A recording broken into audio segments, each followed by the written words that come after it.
அடுத்தது வந்து இயற்கை சீற்றங்கள் பற்றி நம்ம நிறைய ரிசர்ச்சில் நிறைய பேசிட்டோம். நிலநடுக்கங்கள் வந்து உலகத்தை புரட்டி போடும், தண்ணியால் வரும், கடலுக்கு சொந்தமான இடத்துக்கெல்லாம் கடல் உரிமை கோருவார்லாம்.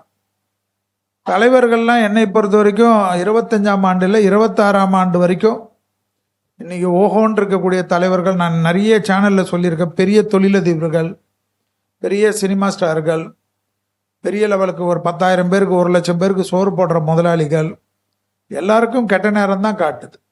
இதில் மெயினாக என்னன்னா, வெளிநாடுகளில் வந்து மக்கள் வந்து சிறுபான்மை மக்கள்னா, இப்போ நம்ம போயிருக்கோம்னா இந்தியன்ஸ் போயிருக்காங்கன்னா சிறுபான்மை.